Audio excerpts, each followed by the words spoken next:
We are still on strike. We were summoned to meet the National Labour Commission last week Wednesday, and they were of the view that we should suspend our strike and attend to government engagement. The government is meeting us on the 1st of February 2024. That's Thursday coming. So they are speaking that because government is inviting us for a meeting, we should try and call off or suspend the strike and engage government. That is what's happening between us and National Labour Commission. Right. But so after that directive by the NLC, have you indeed suspended your strike? I mean, is there any action from your members, even as you await engaging with government? Unfortunately, as a national chairman, who also doubles as a spokesperson for the association, I don't have powers of my own. I take my powers from my neck. We recently had a neck meeting. You know, organizing another neck meeting takes a lot of resources from the association. So we have to meet as neck and decide whether to call it off or not to call it off. So we are making plans to have a meeting within the week. When we finally get the meeting will decide whether to go by the NLC directive or do otherwise. So until now, until we meet, we are still on strike until further notice, pending our next meeting.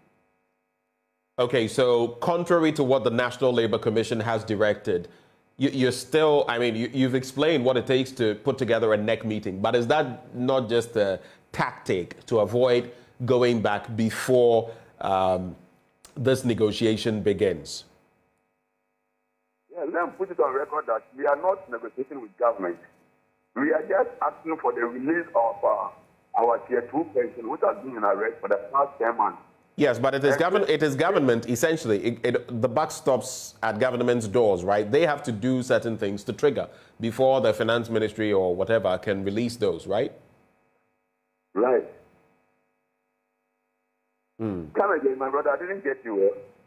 So I was saying that the buck stops with government still. Whether it's the finance ministry that has to make the releases or whatever, it still ends up in government's, purview, right? That's right. That is right. You are right. So we are expecting them to release the funds. And this one, I spoke to media houses that we don't need any engagement with government. Is it true that owing me? Yes, that is true. Is it true that it deducted my Tier 2 pension? That is right. Is it also true that when you deduct the money, you have to do it to our fund managers? And that is also right. So why are you not releasing the money to the fund managers? You need me to engage me before you pay this money to the fund managers. You don't need me. You know the amount you're supposed to pay. Right. You know that if defaulted, I have to pay the percentage penalty. So why the engagement? So I want to put it on record that this one, we don't need any negotiation. There's no negotiation on this matter. We are not at the table to negotiate. So government should do well and release the money to our fund managers for investment. Then we get back to work. So in other words, you're telling me that when you meet with government, when you meet with the requisite institutions, the NLC among others, it's not going to be a negotiation. It's a straightforward matter. Pay our Tier 2, or that's it. We continue the strike. As simple as it is, brother. Okay, so there's no room for negotiation. I just want to be clear on that. You see, go over our communique and read for your better understanding. Some people are in the house for the past 3 years on pension, and they are waiting for the alarm sound. These people are dying. Some are sick. Some cannot even afford 3 meals a day.